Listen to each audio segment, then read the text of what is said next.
इस बार भी चुनाव में महिलाएं जो हैं वो बढ़ चढ़ कर हिस्सा लेंगी। आधी आबादी है, पूरा हक महिलाएं चाहती हैं और कोई भी क्षेत्र ऐसा नहीं है जहां पर महिलाओं ने अपना अच्छे से कार्य नहीं किया हो। तो यही भारतीय जनता पार्टी जब 15 महीनों में ही, अभी तो हमारे पास 4 साल और पड़े हैं, 15 महीनों में ही इनको इतनी कुलबुलाहट होने लगी कि 1500 नहीं दिए, 1500 नहीं दिए। लेकिन जब हमने घोषणा कर दी देने लगे तो इन्हें बहुत तकलीफ हुई। और आचार संहिता का उल्लंघन कर रहे थे, इसलिए हमें जो है चुनाव आयोग के पास जाना पड़ा। नहीं, बिल्कुल गलत बात है। ये जो कह रहे हैं बिल्कुल गलत कह रहे हैं। देखिए, हमें 5 साल का मैंडेट मिला है। ये तो है नहीं कि हमने 5 साल पूरे कर लिए थे और अब चुनाव हो रहे हैं तो इसलिए हमने चुनाव के समय में ये किया। ऐसे लोगों के लिए आप इस तरह के शब्द इस्तेमाल कर रही हैं तो इनसे क्या उम्मीद की जा सकती है। इनके नेता कहते हैं पहले ये 12वीं करवाते हैं, उसके बाद ये इंटर करवाते हैं। तो इनसे यही अपेक्षा की जा सकती है कि ये इस तरह की बात करते हैं। आप मुद्दों पे बात कीजिए। शब्दों में निंदा करती हूं और मैं ये बता देना चाहती हूं कि 1962 में स्वर्गीय जवाहरलाल नेहरू जी और हमारे लाल बहादुर शास्त्री जी, जो हमने जंगें लड़ी है पाकिस्तान के साथ, स्वर्गीय इंदिरा गांधी जी जिसने पाकिस्तान के 2 टुकड़े कर दिए, ये केवल उन स्वर्गीय नेताओं का ही अपमान नहीं है बल्कि उन हमारे फौजी भाइयों का भी अपमान है जिन्होंने 62, 65, 71 की लड़ाई में अपने प्राणों को निछावर कर दिया है। हिमाचल प्रदेश के हमारे सैनिक भी थे। तो आप बताइए कि ये लोग किस तरह की हल्की बातें करते हैं। मुद्दों पर बात कीजिए आप। इन्हें कोई भी ज्ञान नहीं है। अगर इनको ज्ञान होता तो इतनी हल्की बात नहीं करते। भ्रष्टाचार पे बोल रही थी। इलेक्टोरल बॉन्ड से कोई छोटा भ्रष्टाचार की कोई बात है? सुप्रीम कोर्ट ने भी कहा कि ये गैर संवैधानिक है। आप ये कह रही थी कि उस समय जब प्रधानमंत्री थे तो देश का ये हाल था। अभी आप जाके सोनम वांगचुक जी को सुन लीजिए, वो क्या कह रहे हैं, क्या वहाँ पर हालात हैं। क्या एक बार भी किसी ने जाकर वहाँ पर कोई सुध ली? वो -डिग्री में बाहर ठंड में बैठकर वो लोग अनशन कर रहे थे। उन्हें सुन लीजिए। हिमाचल प्रदेश में लोकसभा के चुनावों के साथ 6 उपचुनावों पर विधानसभा के उपचुनाव भी है। और वहीं अगर बात की जाए तो आरोप और प्रत्यारोप का दौर जारी है। भाजपा और कांग्रेस एक दूसरे के ऊपर आरोप और प्रत्यारोप लगा रहे हैं। आज हमारे साथ खास बातचीत में महिला कांग्रेस की प्रदेशाध्यक्ष जैनब चंदेल जी हैं। जैनब चंदेल जी, इस बार के चुनाव काफ़ी इंटरेस्टिंग रहने वाले हैं और महिलाओं की भागीदारी भी किस तरह से सुनिश्चित करेंगे आप इस बार चुनावों में? सही कहा आपने कि महिलाओं की भागीदारी हमेशा रहती है और महिलाएं अपना जो भी दायित्व उनको मिलता है उसको बड़े अच्छे से निभाती है। और ये इस बार भी चुनाव में महिलाएं जो हैं वो बढ़ चढ़ कर हिस्सा लेंगी। आधी आबादी है, पूरा हक महिलाएं चाहती हैं और कोई भी क्षेत्र ऐसा नहीं है जहां पर महिलाओं ने अपना अच्छे से कार्य नहीं किया हो। और विभिन्न मुद्दों को लेकर हम महिलाओं के बीच में जाएंगे, क्योंकि कांग्रेस पार्टी ही एक ऐसी पार्टी है जिसने हमेशा से महिलाओं को ध्यान में रखते हुए उनका सर्वांगीण विकास करने के लिए, उनको आगे ले जाने के लिए कार्य किया है। जैसे मैं विशेष रूप से कहना चाहती हूँ कि पंचायती राज संस्थाओं में भी जो 33% आरक्षण से शुरुआत की थी वो स्वर्गीय राजीव गांधी जी ने की थी, क्योंकि वो चाहते थे, समझते थे, दूरदर्शी हमारे नेता थे कि महिलाओं का अगर राजनीति में भी योगदान रहेगा तभी हमारा समाज बराबरी से आगे बढ़ेगा। और दूसरी बात, युवाओं के लिए भी स्वर्गीय राजीव गांधी जी ने ही 18 साल के युवाओं को अपने मताधिकार का अधिकार दिया था। तो कांग्रेस पार्टी युवाओं, महिलाओं, किसानों, सभी वर्गों को साथ लेकर चलती हैं। और जहां आपने महिलाओं की बात की तो अभी भी हमारी जो 15 महीने की सरकार है उन्होंने महिलाओं को लेकर गारंटी दी थी कि 1500 रुपये हर महिला को मिलेंगे। और अभी 15 महीनों के अंदर अंदर हमने जो 10 गारंटी दी थी उनमें से 5 गारंटियों को हमने पूरा किया है। और बड़े दुख के साथ कहना पड़ रहा है कि जब इसकी घोषणा हो गई, फॉर्म भरे जा रहे थे, तो यही भारतीय जनता पार्टी जब 15 महीनों में ही, अभी तो हमारे पास 4 साल और पड़े हैं, 15 महीनों में ही इनको इतनी कुलबुलाहट होने लगी कि 1500 नहीं दिए, 1500 नहीं दिए। लेकिन जब हमने घोषणा कर दी, देने लगे, तो इन्हें बहुत तकलीफ़ हुई।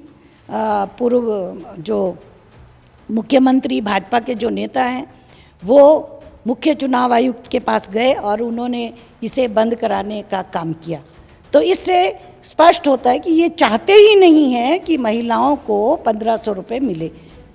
और करें, आपने कहा कि महिलाओं को 1500 देने की बात है, पर विपक्ष इसको लेकर ये कह रहा है कि चुनावों को देखते हुए गारंटी दी गई। अगर ऐसा ही होता तो गारंटी पहले पूरी करते। जब चुनाव नज़दीक आए तब 1500 की गारंटी दी और आचार संहिता का उल्लंघन कर रहे थे, इसलिए हमें जो है चुनाव आयोग के पास जाना पड़ा। नहीं, बिल्कुल गलत बात है। ये जो कह रहे हैं बिल्कुल गलत कह रहे हैं। देखिए, हमें 5 साल का मैंडेट मिला है। ये तो है नहीं कि हमने 5 साल पूरे कर लिए थे और अब चुनाव हो रहे हैं तो इसलिए हमने चुनाव के समय में ये किया, इसका अनाउंसमेंट की। ऐसा नहीं है। लाहौल स्पीति में हमने पहले देना शुरू कर दिया था।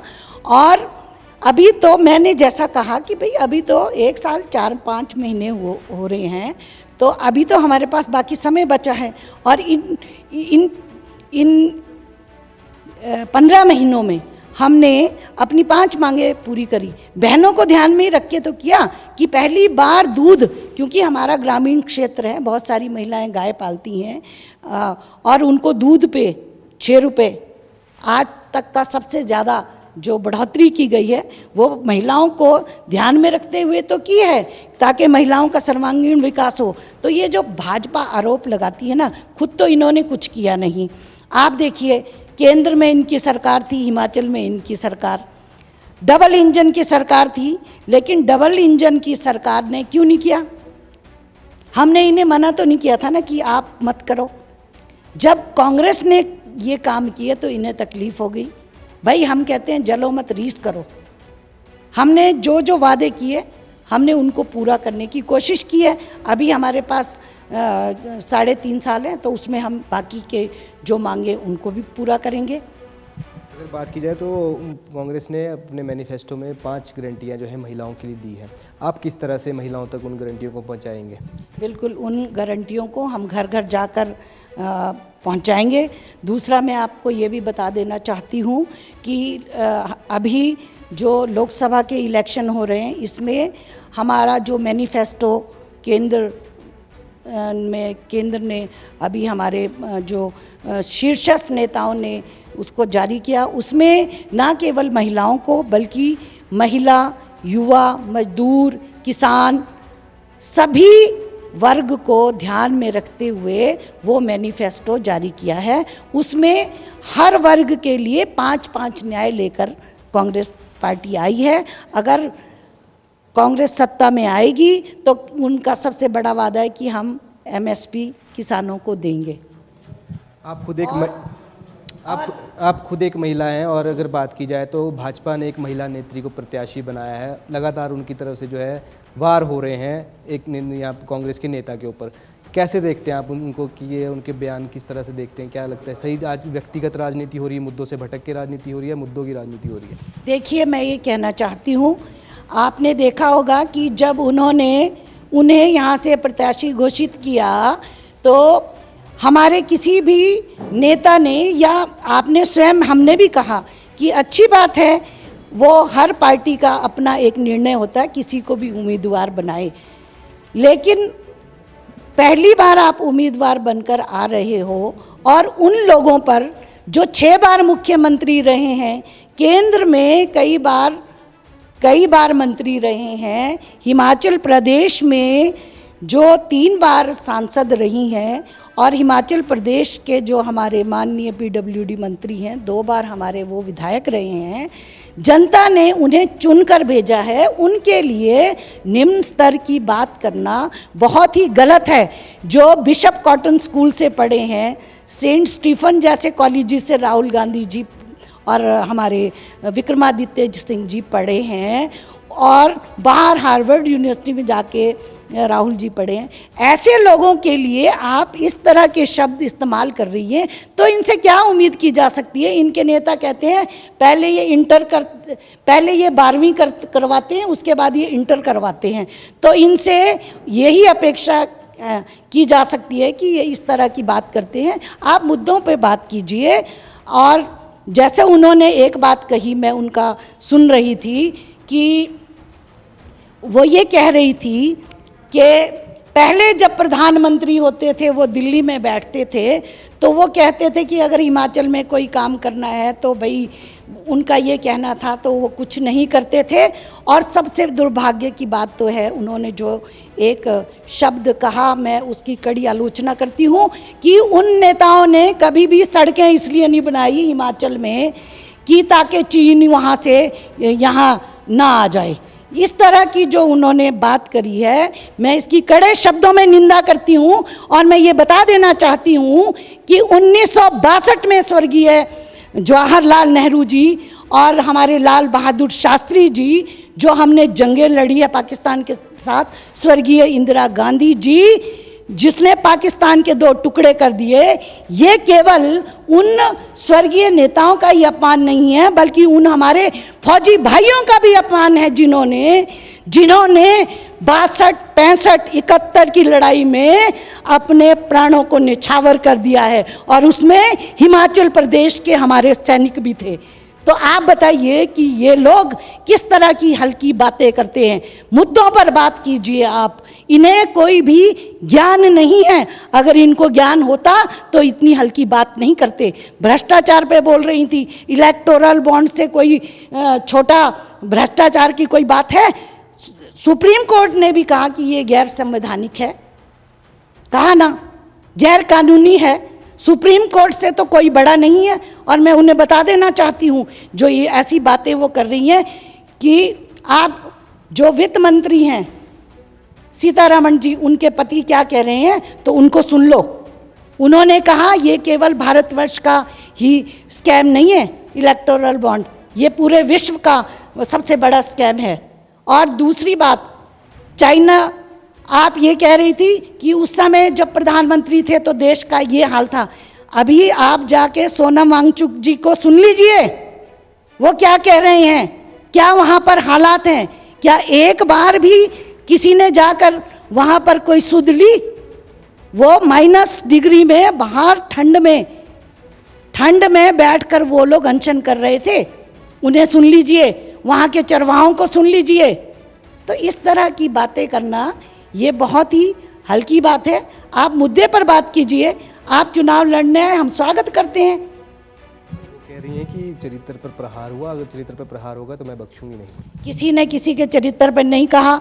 आपने अगर मेरी बाइट सुनी होगी, हमने कहा वो हमारी बेटी है हिमाचल की। विक्रमादित्य जी ने कहा वो मेरी बहन है। और माननीय हमारे मुख्यमंत्री जी, उन्होंने शुरू में कहा कि वो हिमाचल की बेटी है। तो ऐसा किसी ने कुछ नहीं कहा और इन बातों को कहने की ज़रूरत भी कुछ नहीं है और ना किसी ने कहा है। हम मुद्दों पे बात करेंगे। आज भी हमारे वही मुद्दे हैं, महंगाई, बेरोजगारी। वो महंगाई पे बोली? आप बताइए, कभी भाजपा के नेता महंगाई पे बोले? आटा, दाल, चावल, सिलेंडर, दूध, 55 रुपए की दाल आज 200 रुपये में बिक रही है। 25 रुपये का आटा 40 रुपये में बिक रहा है। 450 का सिलेंडर आज 900, 1200 भी बिका, 1200 रुपये में भी बिका। फिर 200 रुपये कम किए, फिर 100 रुपये कम करके 900 रुपये का आज भी आप दे रहे हो। 450 की चीज़ आज भी आप 500 रुपये ज़्यादा ले रहे हो। तो आप इन मुद्दों पे तो बोलती नहीं है। महिलाओं की जहां आप बात करते हैं, हाथरस, उन्नाव, BHU, उत्तराखंड में अंकिता भंडारी और हमारी देश की महिला पहलवान खिलाड़ी, जिन्होंने देश का नाम पूरे विश्व में गौरवान्वित किया, जब उनको घसीटा जा रहा था, उनको पीटा जा रहा था, तब क्या भाजपा के किसी नेत्रियों ने ये बात कही कि उनके साथ गलत हो रहा है? ये अवसरवादिता और ये दोगलापन जो है, ये सही बात नहीं है। अगर इन्होंने उनके बारे में एक भी शब्द कहते उनके पक्ष में कहाँ से ये महिला हितैषी होने की बात करते हैं? आज जब चुनाव सर पर हैं तो इनको महिलाएं याद आ रही हैं, आज ये महिला हित की बात कर रही हैं। तो ये सारी बातें जो हैं बहुत हल्की बातें हैं, ऐसा नहीं करना चाहिए। हमारे जो मुद्दे वही रहेंगे, महंगाई, बेरोजगारी, किसान, युवा। जो आज हमारा युवा है 83% युवाओं के पास रोजगार नहीं है। पिछले 45 वर्ष में सबसे ज़्यादा बेरोजगारी है। किसान हमारे, आपने सबने देखा कि वो जब ये 3 काले कानून लेकर आए थे तो हमारे किसान सड़कों पर उतर के उन्होंने अपनी आवाज़ उठाई, और लोकतांत्रिक तरीके से अपनी आवाज़ उठाने का हमें संविधान हमें अधिकार देता है। लेकिन इन्होंने उनके साथ क्या बर्ताव किया? लगभग हमारे 700 किसान शहीद हुए। उसके बाद इन्होंने वो काला कानून वापस लिया, और उसके बाद फिर भी इन्होंने उनकी कोई सुध नहीं ली। जब वो दोबारा सड़कों पे गए, पहली बार इतिहास में हमने देखा है कि लोकतांत्रिक तरीके से अगर किसान अपनी आवाज़ उठा रहे हैं तो उनके रास्ते में सबने देखा। ये मुझे कहने की ज़रूरत नहीं है कि इतनी बड़ी बड़ी कीलें सड़कों पे गाड़ दी। अरे सरकार सड़कें बनाने के लिए होती है कि सड़कों को अवरुद्ध करने के लिए होती है? तो आज कौन सा वर्ग इनसे खुश है? किसान नाखुश सड़कों पर, युवा सड़कों पर, महिलाएं सड़कों पर, मजदूर सड़कों पर, हर वर्ग सड़कों पर। लेकिन आप, यही तो भाजपा और कांग्रेस में एक अंतर है कि कांग्रेस जो है वो किसानों के लिए, युवाओं के लिए, महिलाओं के लिए, श्रमिकों के लिए, इनको ध्यान में रखकर कार्य करती है और कार्य किया है। पहले भी स्ट्राइक होती थी तो हमारे मंत्री किसानों से जाकर मिलते थे, बातचीत करते थे। लेकिन अब तो ये है कि कोई भी वर्ग अगर अपनी बात कहेगा तो उसको सुना नहीं जाता है। हमारी दूरदर्शिता है जो अभी हम मैनिफेस्टो लेकर आए हैं, 25 गारंटियां हम लेकर आए हैं हर वर्ग के लिए। और महिला होने के नाते मैं आपको बता देना चाहती हूँ कि महिलाओं के लिए जो गारंटी लेकर आए हैं, एक तो महालक्ष्मी गारंटी लेकर आए हैं। उसमें एक परिवार की गरीब महिला को साल में 1 लाख रुपए दिया जाएगा ताकि वो अपना कारोबार कर सके। दूसरी गारंटी, आधी आबादी पूरा हक, कि महिलाओं को भी बराबरी का अधिकार मिलना चाहिए। केंद्र में जितनी भी नियुक्तियां होंगी उसमें 50% जो है महिलाओं की नियुक्ति होगी। 30 लाख जो हैं वो पद खाली हैं, तो 15 लाख महिलाएं उसमें उनको रोजगार मिलेगा। दूसरा, नारी शक्ति सम्मान, नारी का सम्मान किया जाना चाहिए। जो वो काम करती है उसका सम्मान बना रहना चाहिए। इसके लिए आशा वर्कर, मिड डे वर्कर और आंगनवाड़ी वर्कर्स के लिए जो हर महीने उनको तनख्वाह मिलती है, उसमें जो केंद्र का योगदान होता है उसको दुगना किया जाएगा। अब अगली गारंटी ये है कि अधिकार मैत्री की गारंटी कि पूरे भारतवर्ष में जितनी भी पंचायतें हैं, महिलाओं के अधिकारों को, महिलाओं को कानूनी हक दिलाने के लिए हर पंचायत में एक महिला की नियुक्ति होगी अधिकार मैत्री के रूप में, जो महिलाओं को उनके अधिकारों के बारे में जागरूक करेगी, उनको कानूनी सहायता दिलाएगी। उसके बाद आप देखिए कि पूरे भारतवर्ष में लाखों महिलाएं जो चुनकर आई हैं, पंचायतों में बैठी हुई हैं। तो ये इतना बड़ा एक महिलाओं को रोजगार मिलेगा, उनको एक सम्मान मिलेगा। तो हम नौकरियों का भी हमने इसमें प्रावधान किया है। और 5वीं बात ये है कि हम नौकरी देंगे, उसके बाद उन महिलाओं को एक सुरक्षित और स्वच्छ वातावरण मिले, उसके लिए सावित्रीबाई फुले हॉस्टल्स का हम पूरे भारतवर्ष के हर ज़िले में निर्माण करेंगे, जिसमें कामकाजी महिलाएं सुरक्षित वातावरण में रहेंगी और वहाँ से अपने काम को अंजाम देंगी और वो अपने नौकरी करेंगी। तो हमारा ये विजन है, ये हमारी दूरदर्शिता है तभी तो हम इतना सब कुछ लेकर आए हैं। लेकिन दूसरी तरफ आप देखिए कि वो क्या लेकर आए हैं। और सबसे बड़ी, इतने बेरोजगार हैं, तो बेरोजगारों को ध्यान में रखते हुए हम लोगों ने युवाओं के लिए हम जो लेकर आए हैं गारंटी की, पहले ही वो एमए करेगा, बीए करेगा, तो उसको भी जैसे ही वो पास आउट होगा उसको वैसे ही 1 लाख रुपए मिलेगा, ताकि वो स्टार्टअप 5,000 करोड़ रुपए का अलग से वो करे। तो ऐसा कोई वर्ग नहीं है। इंश्योरेंस, जो गिग वर्कर्स हैं, छोटे श्रमिक हैं, उनका इंश्योरेंस होगा, उनको अगर हेल्थ में कोई प्रॉब्लम होगी तो 25 लाख तक उनका मुफ्त में इलाज होगा। तो ऐसा कोई वर्ग नहीं है। और हर वर्ग को उनके हिसाब से न्याय मिलेगा। हम न्याय की बात करते हैं, और दूसरी तरफ ये पार्टी है जो बातें तो बड़ी बड़ी करती हैं, लेकिन धरातल पर हमें कुछ भी दिखाई नहीं देता। आज यही वजह है कि इन्होंने काम तो कुछ किए नहीं हैं। अगर इन्होंने काम किए होते तो ये कुछ बताते। मैं सुन रही थी कि भाजपा के लोग कहते हैं कि हमने आरक्षण दिया। अरे आप देखिए ना, स्वर्गीय राजीव गांधी जी ने आरक्षण दिया था पंचायती राज संस्थाओं में। तो इन्हें ज्ञान नहीं है, तो इन्हें अपने ज्ञान को दुरुस्त करना चाहिए। और कांग्रेस पार्टी स्वस्थ राजनीति करती है और हमेशा मुद्दों पर बोलती है। हमारे आज भी यही मुद्दे रहेंगे। हम महंगाई पर इनसे पूछेंगे 10 साल में आपने क्या किया, महिलाओं की सुरक्षा के लिए आपने क्या किया, आपने युवाओं को रोजगार देने के लिए क्या किया, आपने किसानों के साथ किस तरह का व्यवहार किया, क्या आपने किसानों की आय दुगनी की। तो यही हमारे मुद्दे रहेंगे। इन्हीं मुद्दों को लेकर हम लोगों के बीच में जाएंगे। तो ये थे हमारे साथ प्रदेश महिला कांग्रेस अध्यक्ष जैनब चंदेल। इनसे हमने बातचीत की। इस बार जो है महिलाएं जो है चुनावी मैदान में जमकर उतरने वाली है। वहीं कंगना रनौत को लेकर भी इन्होंने कहा है कि मुद्दों की बातचीत करे, व्यक्तिगत राजनीति वो ना करे। और वहीं जो है जिस तरह से कांग्रेस ने अपनी गारंटी न्याय पत्र में जो महिलाओं के लिए घोषणा दी है, उन महिलाओं तक जो है उन घोषणाओं को पहुँचाने का काम करेंगे। जो गारंटियाँ दी गई है महिलाओं को, उनका फ़ायदा मिलेगा अगर कांग्रेस जो है सत्ता में आती है। तो आप ऐसे ही देखते रहें समय न्यूज़ हिमाचल। राजधानी शिमला से मैं कमल भारद्वाज।